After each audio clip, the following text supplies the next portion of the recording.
Before I tell you about this map, I want you to actually look at it. Most people glance at a world map and their eyes go straight to the land, the continents, the countries, the borders, the stuff we've named and argued over for centuries. But this one asks you to look at everything else. 71% of the planet is ocean, and for most of human history, we had almost no idea what was underneath it.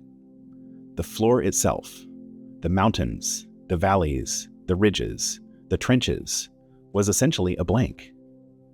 This map changed that, and I have a customer in Germany to thank for giving me the perfect excuse to spend the afternoon up close and personal with one of my all-time favorite maps. The map is called the World Ocean Floor Panorama, originally published in 1977. And if you want the full story of how it got made, the scientists behind it, the discovery that changed our understanding of the entire planet, I did a whole video on that, and the link is up here. It's worth your time, I promise. But today, I want to talk about the object, what it's like to actually work with this thing. When a map this size comes through the shop, the first thing you notice is the weight of it. Not just physically, though a large format print on this canvas does have real presence, but the weight of what's on it. You're handling something that took decades to produce. Data collected from ships crossing every ocean basin on Earth. Depth measurements, sonar readings, millions of data points reduced to this. A panoramic landscape painter named Heinrich Baron rendered the final image. Marie Tharp, the cartographer who actually discovered the mid-ocean ridge system running through every ocean on the planet, directed every detail. She knew exactly what was down there. Baran made it something you could feel. That collaboration is part of why this map looks the way it does. It doesn't look like a scientific document.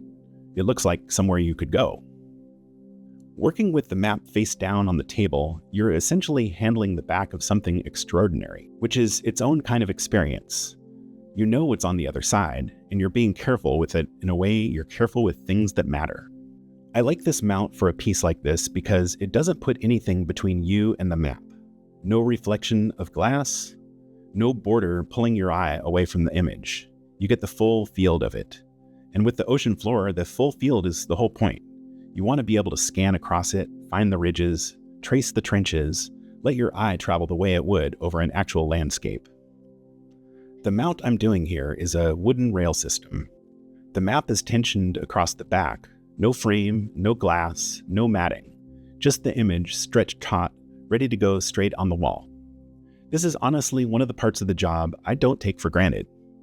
The retail side, the printing side, the business side, all of that's real and it keeps the lights on.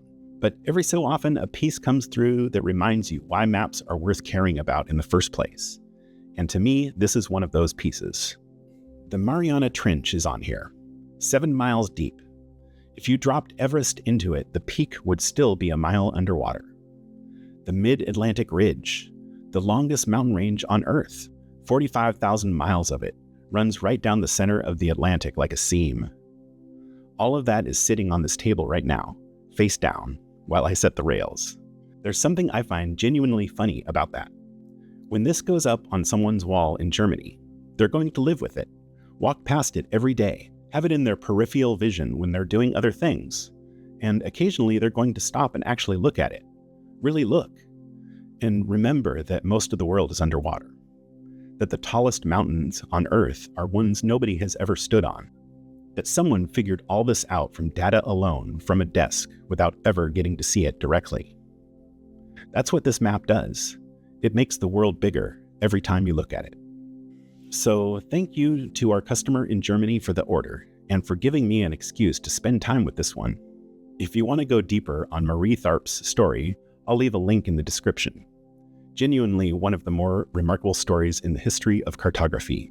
And if you're ever looking for something meaningful to put up on your wall, you know where to find us.